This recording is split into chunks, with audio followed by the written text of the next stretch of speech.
আজকে আমরা দেখব একটা হাইওকি ক্লাম অন মিটারের, এটা একটা ছোট ক্লাম অন মিটার ব্যবহার করা হয়। এই ক্লাম অন মিটার বা এম্পিয়ার মিটারটি ছোট সাইজের, এটি ব্যবহার করে জন্য সুবিধা। এই ক্লাম অন মিটার এটি এভাবে তারের ভিতরে ঢুকিয়ে এর এম্পিয়ার, লোডের এম্পিয়ার পরিমাপ করা যায়। চলুন দেখে নিই কী কী আছে এই ক্লাম অন মিটারে। প্রথমেই ক্লাম অন মিটারটি অফ আছে, তারপরে দেওয়া আছে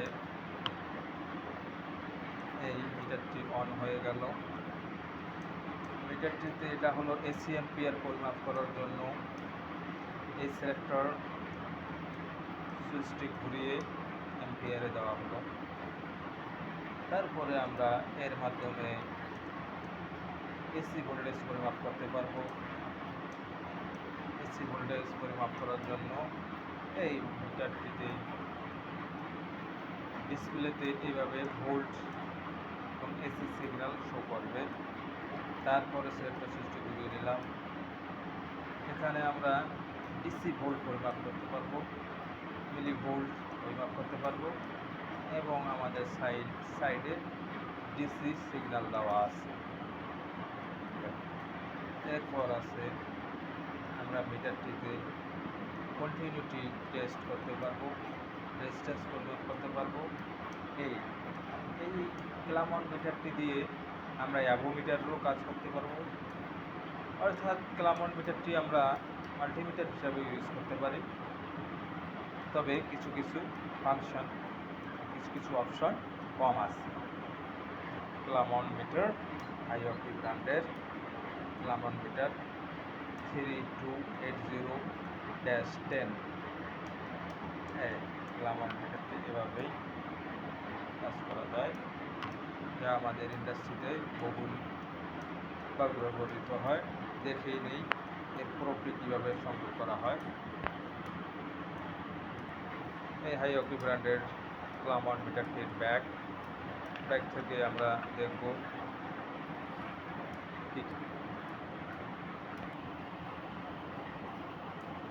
এই ওয়্যার আছে দুটি, প্রো ব্ল্যাক এবং রেড। ওয়্যারটি পিছনে কানেক্ট করে নেই।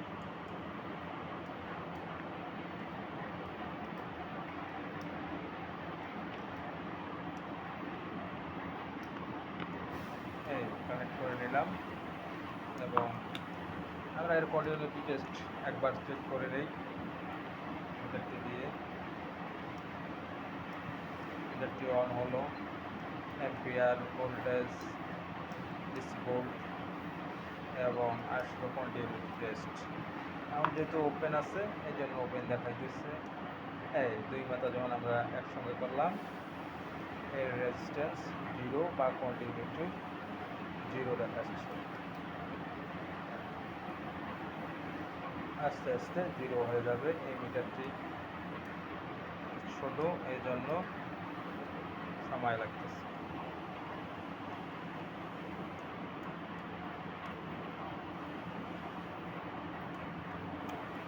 যাই হোক, দেখুন আস্তে আস্তে 0 হয়ে যাবে।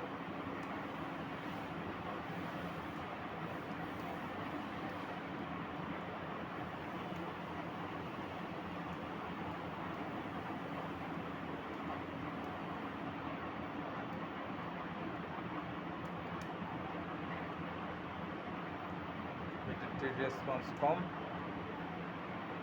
এই জন্য মিটারটি ধীরে ধীরে কাজ করে। দেখে যান মিটারটি আস্তে আস্তে আস্তে আস্তে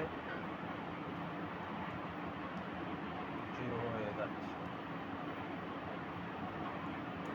যাই হোক, আজকে এ পর্যন্ত।